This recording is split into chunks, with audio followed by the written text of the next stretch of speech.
یہ الگ بات ہے، ہمارے گھر جب خوشی ہوتی ہے آپ کے یہاں موت ہوتی ہے.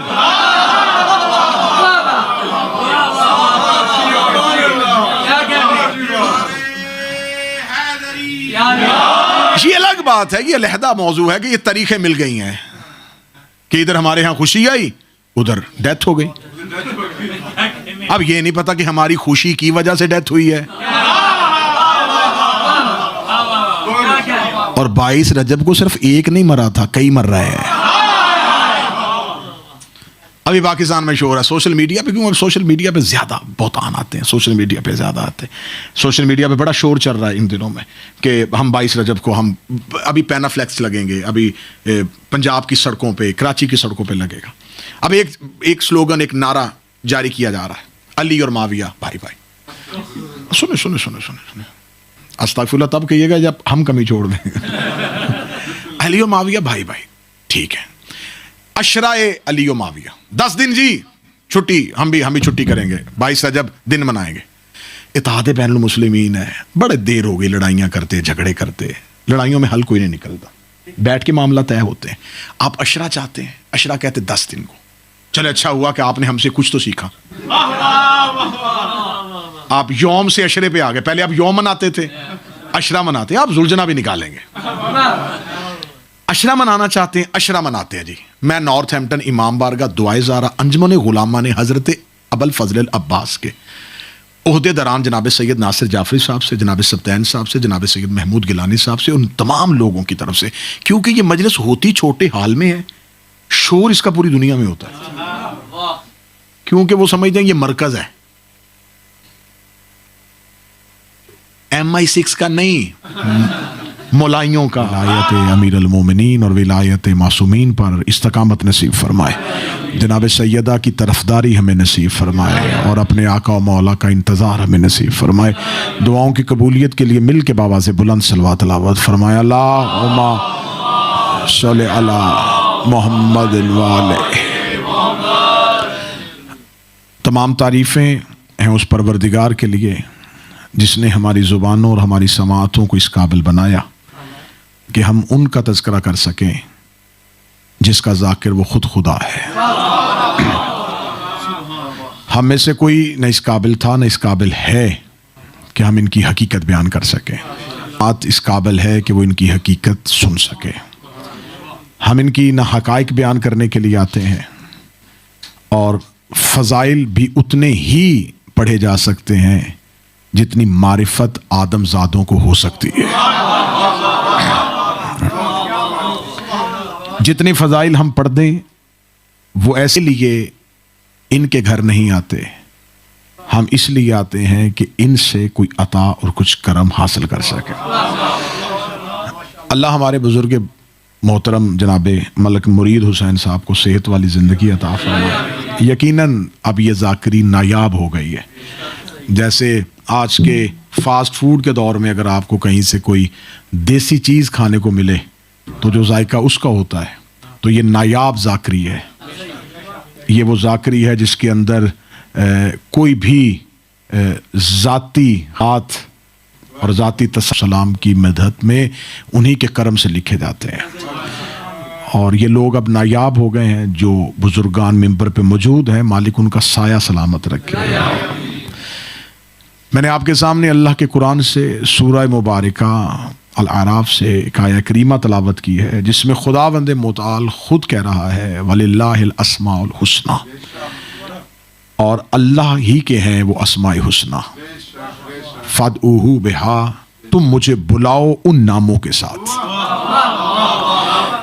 متوجہ رہیے گا، اللہ خود کہہ رہا ہے کہ میرے اللہ کے کچھ اسماء ہیں اور وہ ذاتی اسماء ہیں، وہ ایسے اسماء ہیں کہ وہ حسنہ ہیں.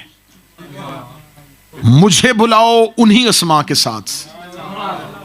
میرے مالک تو ذات ہے اور تیرا لفظ اللہ بھی اسم ہے. تو نے اس آیت میں کہا ہے کہ اللہ کے اسماء ہیں، تو اللہ تو خود اسم ہے. میرے جتنا بھی یہ جتنے نوجوان بیٹھے ہیں، لفظ اللہ جو ہے وہ اسم ذات ہے، اس کی ذات کا نام ہے.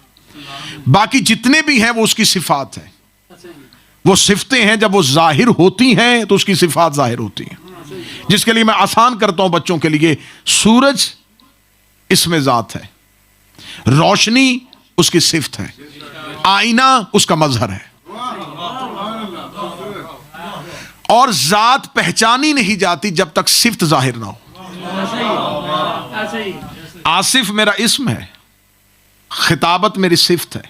ایک آصف اس میں ذات ہے، خطابت میری صفت ہے۔ اب ذات آ کے ممبر پہ بیٹھ جائے اور تقریر نہ کرے تو صفت ظاہر ہی نہیں ہوگی۔ تب پتا چلے گا کہ میں کیسا خطیب ہوں جب میں ممبر پہ بیٹھ کے خطابت کروں گا۔ شاعر شاعری کرے گا تو پتا چلے گا کہ وہ شاعر ہے، منقبت خان منقبت پڑھے گا تو پتا چلے گا کہ وہ منقبت خان ہے۔ اس کا مطلب صفت ظاہر ہوتی ہے تو وہ صفت ظاہر نہیں ہوتی، ذات کو ظاہر کر دیتی، اور وہ کہیں بھی ظاہر نہیں ہوتا۔ اللہ ظاہر نہیں ہوتا، خدا نے کہا میری ذات ظاہر ہو نہیں سکتی، نہ میں دیکھا گیا ہوں نہ میں دیکھا جا سکتا ہوں۔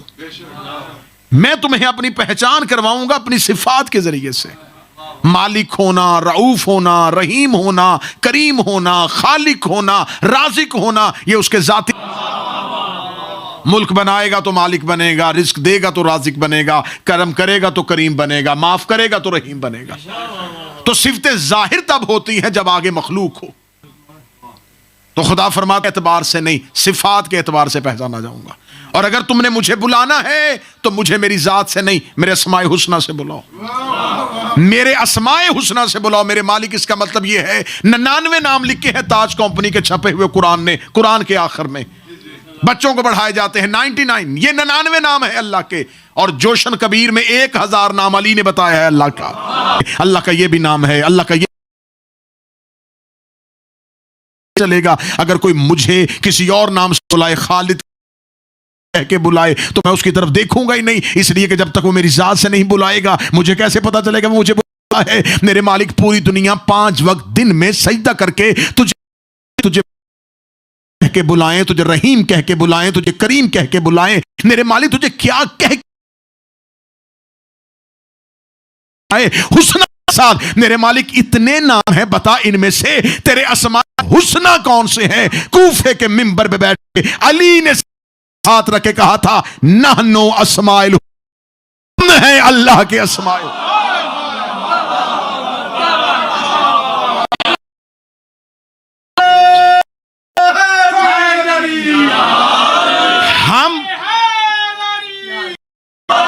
ہم اللہ کے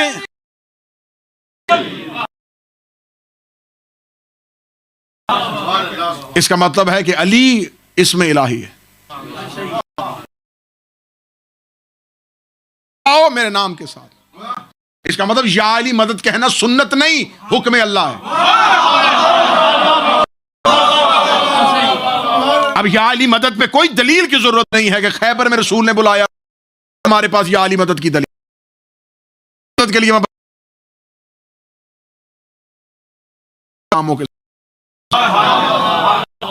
اور اگر پھر بھی یقین نہ آئے تو نجف میں جاؤ، امام کی زیارت پڑھتے ہوئے آئے گا السلام علیکہ یا اسم، اے اللہ قاضی ہے۔ اس کا مطلب ہے بلاؤ میرے اسماء حسنہ، بسم اللہ الرحمن الرحیم بچوں کو کہا جاتا ہے، بسم اللہ پڑھو کا ترجمہ کیا ہے؟ شروع جو خاموش بیٹھے ہوں اللہ کے، اللہ اب اس میں تو بہت سی، اب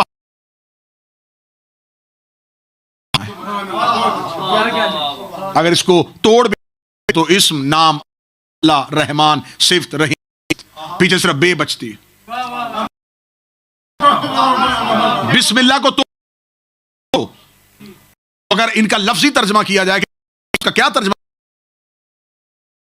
نام ترجمہ، اسم کا مطلب نام، اللہ ذات، رحیم صفت، پیچھے صرف بے بچتی ہے، با۔ اس با کو کچھ کہتے ابتدا، کچھ کہتے استعانت، مدد، مدد اللہ کے اسم سے۔ اللہ کے اسم سے، یا شروع ہو یا ابتدا ہو، ہے اللہ سے نہیں،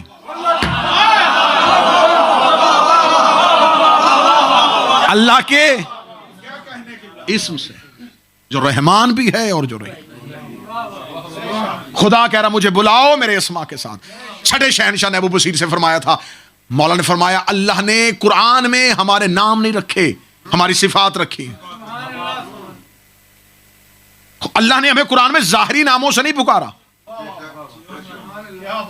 صفاتی ناموں سے پکارا۔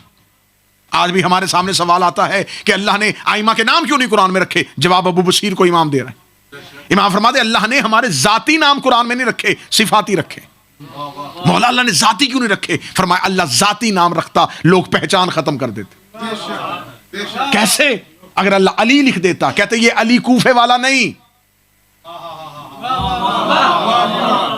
یہ ابو طالب کا بیٹا علی نہیں، یہ تو فلاں علی کی بات ہو رہی ہے۔ اللہ قرآن میں نام لکھ دیتا، دنیا ناموں کی وجہ سے بچوں کے نام رکھ دیتی۔ تو تمہیں کیسے پتا چل جاتا کہ اس میں سے ہمارا اسم کون سا ہے؟ ہر کوئی کہتا ہے اس میں یہ اسم جو ہے یہ ہمارا ہے، یہ ہمارا ہے، یہ ہمارا ہے۔ اس لیے خدا نے ذاتی نام، ظاہری نام نہیں رکھے، خدا نے ہماری صفات رکھی۔ اب جس نے بھی ہمارا مقابلہ کرنا ہے آئے صفات کے ساتھ مقابلہ کرے۔ اب آئے جس کو بھی آنا ہے، جس نے بھی قرآن سے آنا ہے، تو خدا نے نام نہیں رکھا۔ اگر خدا علی لکھ دیتا تو بہت سے علی پیدا ہو جاتے۔ خدا لکھ لوگ جو علم میں راسخ، لوگ جو علم میں راسخ ہیں، جن کے پاس یہاں والا علم نہیں، وہاں سے علم لے کے آئے۔ ڈیوائن نالج ہے ان کے پاس مدارس کی تعلیم نہیں ہے ان کے پاس، وہ خود علم الہی ہے۔ الراسخون فی العلم، اب قرآن نے صفت لکھ دی ہے۔ اب جس نے بھی لے کے آنا ہے لے کے آئے۔ کون ہے کا نام لکھا؟ اللہ نے صرف راسخون فی العلم لکھ دیا، اور اللہ نے کہا جاؤ اب طریق کے دامن میں جا کے جھاڑ کے دیکھ لو، جو بیٹی سے مسئلہ پوچھے وہ راسخون فی العلم نہیں ہوتا، جو منبر پہ سلونی کہہ کے مخاطب کرے۔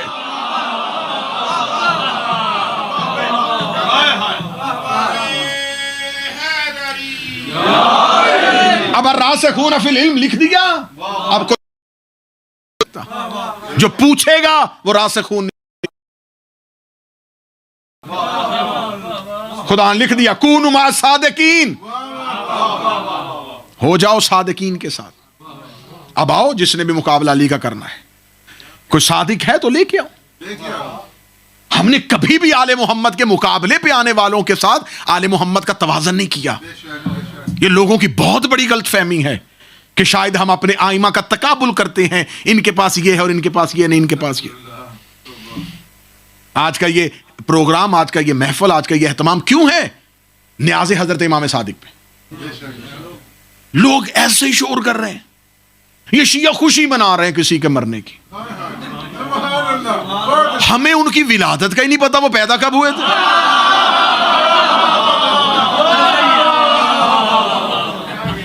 بھائی خوشی پیدا ہونے کی ہوتی کہ مرنے کی؟ نہ ہمیں ان کے پیدا ہونے کا پتا۔ ہمیں آل محمد سے فرصت ہی نہیں ہے۔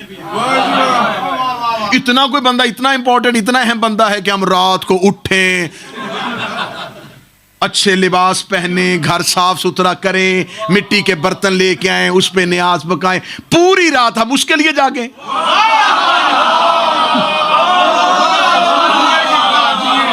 تو یہ آپ کو کس نے کہہ دیا کہ ہم کسی کے مرنے کی خوشی مناتے ہیں؟ ہمیں کسی کا پتہ ہی نہیں ہے۔ کیا شہرا فاق جملہ قبلہ ضمیر اختر نقوی صاحب کا، بھائی ہمیں فرصت ہی نہیں ہے، ہمیں پتہ ہی نہیں ہے۔ ہمیں نہیں جی کسی کے مرنے کی خوشی مناتے، یہ الگ بات ہے۔ ہمارے گھر جب خوشی ہوتی ہے، آپ کے ہاں موت ہوتی ہے۔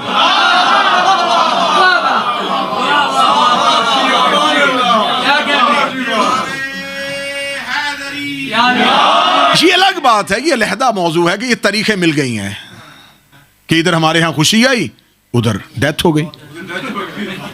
اب یہ نہیں پتا کہ ہماری خوشی کی وجہ سے ڈیتھ ہوئی ہے۔ اور 22 رجب کو صرف ایک نہیں مرا تھا، کئی مر رہے ہیں۔ ابھی پاکستان میں شور ہے سوشل میڈیا پہ، کیوں اب سوشل میڈیا پہ زیادہ بہتان آتے ہیں، سوشل میڈیا پہ زیادہ آتے ہیں، سوشل میڈیا پہ بڑا شور چل رہا ہے ان دنوں میں کہ ہم 22 رجب کو ہم ابھی پینافلیکس لگیں گے، ابھی پنجاب کی سڑکوں پہ، کراچی کی سڑکوں پہ لگے گا۔ اب ایک سلوگن، ایک نعرہ جاری کیا جا رہا ہے، علی اور معاویہ بھائی بھائی۔ سنیں استغفر اللہ تب کہیے گا جب ہم کمی چھوڑ دیں علی و معاویہ بھائی بھائی، ٹھیک ہے، عشرہ علی و معاویہ 10 دن جی چھٹی، ہم بھی چھٹی کریں گے، 22 رجب دن منائیں گے۔ اتحاد بین المسلمین ہے، بڑے دیر ہو گئی لڑائیاں کرتے، جھگڑے کرتے، لڑائیوں میں حل کوئی نہیں نکلتا، بیٹھ کے معاملہ طے ہوتے ہیں۔ آپ عشرہ چاہتے ہیں، عشرہ کہتے 10 دن کو، چلے اچھا ہوا کہ آپ نے ہم سے کچھ تو سیکھا، آپ یوم سے عشرے پہ آ گئے، پہلے آپ یوم مناتے تھے، عشرہ مناتے ہیں، آپ ذوالجناح بھی نکالیں گے۔ عشرہ منانا چاہتے ہیں، عشرہ مناتے ہیں جی۔ میں نارتھ ہیمپٹن امام بارگاہ دعائے زارہ انجمن غلامہ نے حضرت ابوالفضل العباس کے عہدے داران جناب سید ناصر جعفری صاحب سے، جناب سبطین صاحب سے، جناب سید محمود گیلانی صاحب سے، ان تمام لوگوں کی طرف سے، کیونکہ یہ مجلس ہوتی چھوٹے حال میں ہے، شور اس کا پوری دنیا میں ہوتا ہے، کیونکہ وہ سمجھتے ہیں یہ مرکز ہے، MI6 کا نہیں، مولائیوں کا، ماتمیوں کا، عزاداروں کا۔ بھائی آپ عشرہ چاہتے ہیں، ہم آپ کے ساتھ 10 دن تعاون کرتے ہیں، حکومت پاکستان سے اپیل کرتے ہیں کہ ہمارے بھائیوں کی اس ڈیمانڈ کو قبول کیا جائے، پورے کے پورے 10 دن ہوں علی اور معاویہ کے۔ ہم عشرہ شروع کریں گے 13 رجب سے 23 رجب تک جائیں گے، پہلی تاریخ ہوگی 13 رجب، آخری ہوگی 22 رجب۔ 13 رجب دن ہمیں دے دیں، 22 رجب آپ لے لیں، مل کے چلنا ہے نا، 13 ہمیں دے دیں، 22 آپ لے لیں، کیونکہ یہ آپ نے، یہ آپ کی طرف سے یہ نعرہ آیا ہے، یہ آپ نے کہا ہے کہ 22 رجب آپ کے کسی اہم شخصیت کے مرنے کا دن ہے، تو بھائی لے لیں، آپ ہمیں 13 رجب دے دیں، آپ لے لیں 22 رجب۔ آپ 13 کو آئیے گا ہمارے ہاں، ہم 22 کو آئیں گے آپ کے ہاں، اس سے اچھا کوئی اتحاد کا پیغام ہو سکتا ہے؟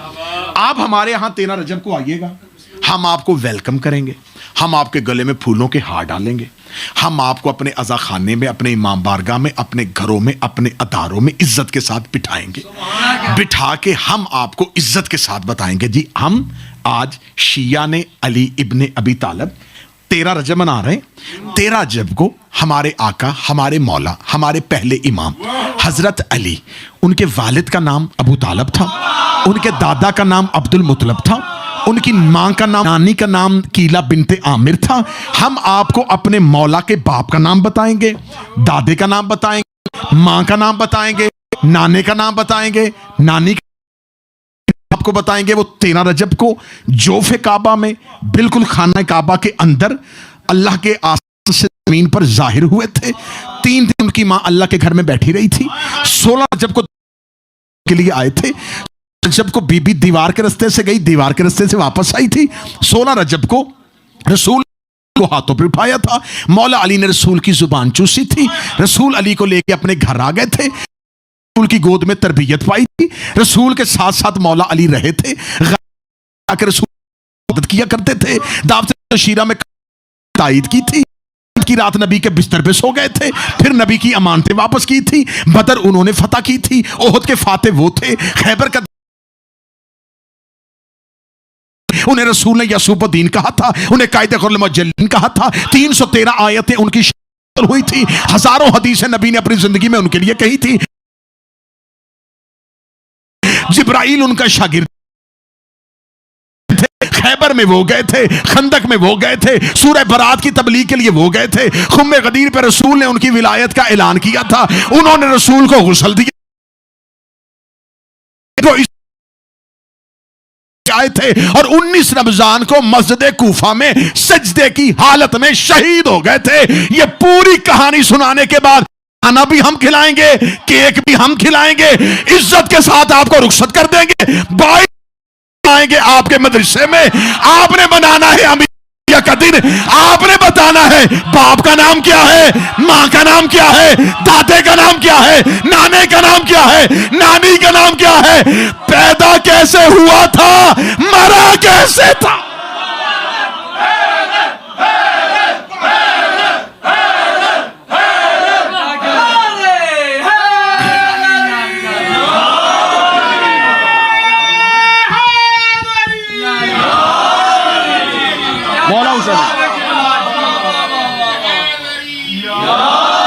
ہم اپنے آپ کو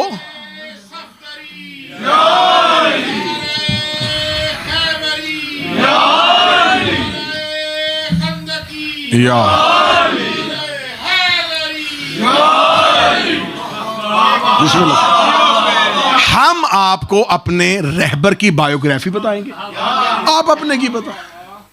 ظفر بھائی اچھا تجربہ بھائی آپ یہ کر کے دیکھ لیں, ہم آپ کو اپنے آئمہ کا بتاتے ہیں, آپ ہمیں بتائیں. لیکن آپ نے پھر یہ بتانا ہے تاریخ ولادت, جائے ولادت, پیدا کس کے گھر ہوئے تھے, ماں کون تھی, دادا کون تھا, دادی کون تھی, نانا کون تھا, نانی کون تھی, کتنی مدت کے بعد مسلمان ہوئے تھے.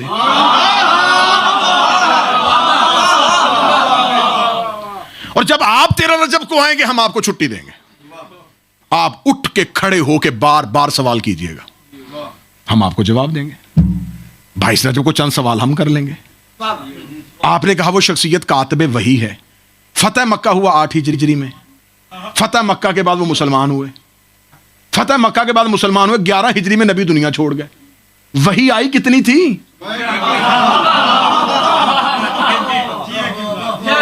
میں بالکل لاجک آپ کے سامنے بیان کر رہا ہوں. فتح مکہ کے بعد جو مسلمان ہو, آخری وحی غدیر میں آئی تھی. آسمان کی آخری خبر غدیر میں آئی مولا علی کی ولایت کے ساتھ. تو جب اللہ نے علی کی ولایت میں وحی کا سلسلہ بند کر دیا, تو اگر کسی نے وحی لکھی بھی تو کب لکھی, کتنا عرصہ لکھی. تو لہٰذا میں یہ پیغام دینا چاہتا ہوں کہ ہم کسی کے مرنے کی خوشی نہیں منا رہے.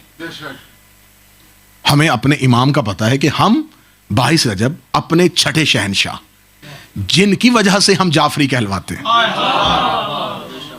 ہم ان کی نیاز بناتے ہیں, اہتمام کی ہوتی. اگر آپ یہ کہتے ہیں کہ ہمیں ان کے مرنے کی خوشی ہے, پہلی بات تو ہمیں تاریخ کا نہیں پتا. اگر ہمیں پتا چل بھی جائے نا تو ہاں ہمیں خوشی ہے.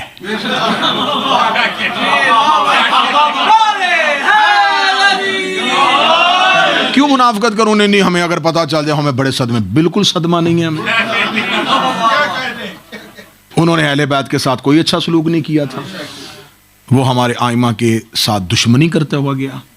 ہمیں اس کی کوئی بھی, نہ اس کے آنے کی اور نہ اس کے جانے کی, نہ آنے کی خوشی نہ جانے کی خوشی, نہ آنے کا غم نہ جانے کا غم. چھٹے شہنشاہ, اگر تم نے مقابلہ کرنا ہے تو جیسے الراسخون فی العلم ہے, لاؤ کونوا مع صادقین ہے, لاؤ. دیکھیں میں اپنے نوجوان بچوں کو بتاؤں کہ خلیفہ نے اپنے دربار میں اس نے کہا کہ امام جعفر صادق کی فقہ تو پھیلتی چلی جا رہی ہے. اس نے نعمان ابن ثابت کو بلایا. نعمان ابن ثابت کون, جو میرے اہل سنت کے امام ہیں, ابو حنیفہ. 2 سال امام کی درسگاہ میں بیٹھے ہیں, انہیں بلایا کہ امام کے ساتھ مناظرہ کرو. میں پورا لمبا مناظرہ نہیں پڑھتا, وقت زیادہ ہو جائے گا. امام کی بارگاہ میں بلایا, کیونکہ چھٹے شہنشاہ کے نام کے ساتھ منسوب نیاز ہے, تو بچوں کو پتا ہونا چاہیے کہ ہمارا امام کس طاقت کا مالک تھا. امام کی بارگاہ میں بلایا. کوئی کسی کے درس میں آنکھ بہاتا ہے نا, تو اسے کوئی نہیں پتا چلتا کہ کون پی رہا ہے. چشمہ جب پانی بہائے جانور پی لے یا انسان وضو کر لے. اب کوئی کل کو کہے گے وہ دیکھیں جی اس جانور نے اس چشمے سے فیض لیا ہے, تو جانور کا فیض اور ہے, مؤذن کا وضو اور ہے. امام کا چشمہ علم جب چل رہا تھا تو بہت سے لوگ فیض حاصل کر رہے تھے. اس میں صرف یہ نہیں تھا کہ مسلمان ہی تھے, غیر مسلم بہت سے تھے. تو اس نے ابو حنیفہ نعمان ابن ثابت کو بلایا اور اس نے کہا کہ امام سے سوال کرو. خلیفہ نے امام سے کہا کہ یہ آپ کا شاگرد ہے. اب یہاں پر دیکھیں, اگر امام کہتے تھے ہاں شاگرد ہے, تو یہاں ہمارے یہاں کتابوں میں لکھا جاتا کہ امام نے اسے قبول کیا کہ میرا شاگرد ہے. خلیفہ نے کہا کہ ہاں جانتا ہوں, مصلحت ہے, کیا حکمت ہے. ہاں میں اسے جانتا ہوں. خلیفہ نے ابو حنیفہ سے کہا سوال کر. اس نے کہا کہ میں یہ سوال کرنا چاہتا ہوں کہ مردار کے اور ذبیحہ میں کیا فرق ہوتا ہے؟ امام نے فرمایا خون کا، کیونکہ مردار کے جسم کا خون اندر ہی رہ جاتا ہے، ذبیحہ کا نکل جاتا ہے. حلال اور حرام کی وجہ خون ہے، اگر بہہ جائے تو حلال، اندر رہ جائے تو حرام. ابو حنیفہ نے کہا بتائیں مجھے اللہ نے خون کو حرام کیوں قرار دیا ہے؟ اگر اللہ خون کو حرام قرار نہ دیتا تو لوگ مردہ جانور کا بھی گوشت کھا لیتے، تو خدا نے خون کو حرام کیوں کیا؟ امام نے کہا 3 وجوہات سے. پہلی وجہ یہ کہ اگر انسان خون پینا شروع کر دیتا تو شقی القلب ہو جاتا، سخت دل ہو جاتا. دوسری وجہ یہ کہ انسان برس اور جزام کے مرض میں مبتلا ہو جاتا. تیسری وجہ یہ کہ انسان کے بدن سے ایسی بدبو پیدا ہو جاتی کہ وہ انسانوں میں رہ ہی نہ سکتا. اس لیے اللہ نے خون کو حرام قرار دیا. اس نے کہا اگر کوئی گوشت لینے کے لیے جائے اور جا کے جانور کا گوشت خریدے اور اسے کیسے پتا چلے گا کہ قصاب نے خیانت نہیں کی، وہ مردار کا گوشت ہے یا ذبیحہ کا ہے؟ امام فرمایا گھر لے کے آؤ، اسے آگ پہ رکھو، اگر سکڑ جائے تو ذبیحہ کا ہے، اگر پھیل جائے تو مردار کا ہے. اس نے کہا اچھا تو پھر مجھے بتائیں کہ مچھلی کو اللہ نے ذبیحہ کا حکم کیوں نہیں دیا؟ امام فرمایا سے حکم ہے ذبیحہ کا. اس نے کہا کیسے؟ امام فرمایا اگر پانی کے اندر مر جائے تو مردار ہے، پانی سے باہر آ کے مرے تو ذبیحہ ہے، حلال ہے. اس نے کہا پانی کے اندر اور باہر مرنے میں کیا فرق ہوگا؟ حلال اور حرام کا فرق پانی کے اندر اور باہر، اندر بھی مچھلی باہر بھی مچھلی. امام نے فرمایا اگر پانی کے اندر مرے گی تو تڑپے گی نہیں، اگر پانی سے باہر نکلے گی تو تڑپے گی. جب تڑپے گی تو اپنے بدن کا پورا خون اپنے سر میں لے آئے گی، تو جس چیز کی وجہ سے اس نے حرام ہونا تھا وہ خون اس کے سر میں آ جائے گا. اس نے کہا اچھا تو پھر آپ مجھے اگلے سوال کا جواب دیں، آپ مجھے بتائیں کہ اللہ نے نماز کو عربی زبان میں ہی کیوں کہا ہے؟ فرمایا کیونکہ خدا کا یہ اہم رکن ہے اور اللہ کی بندے سے گفتگو ہے، خدا نہیں چاہتا تھا اسے مختلف زبانوں پہ کرے تاکہ اس کی شکل تبدیل ہو جائے، یہ جیسے اتری تھی ویسے ہی رہے. اس کا خدا چاروں طرف ہے تو خدا نے قبلہ کی طرف منہ کر کے سجدہ کرنے کا حکم کیوں دیا؟ امام نے فرمایا اس لیے کہ امت کے درمیان نظم و ضبط قائم رہے. چاروں طرف اللہ ہے لیکن چاروں طرف اللہ ہے لیکن پیش چاروں میں سے ایک ہے.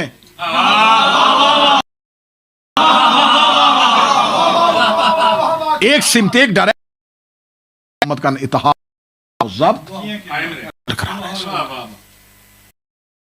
بتائیں کہ اگر کوئی انسان، کوئی والدین جنت میں چلے جائیں اور ان کے بچے جہنم میں چلے جائیں، اور اگر بچے جنت میں چلے جائیں اور والدین جہنم، جنت کیا فائدہ جب اس کو پتا چل جائے گا کہ میرے پیارے جہنم، رشتہ داری نہیں رہتی، اطاعت اور اللہ کی بندگی رہ جاتی ہے.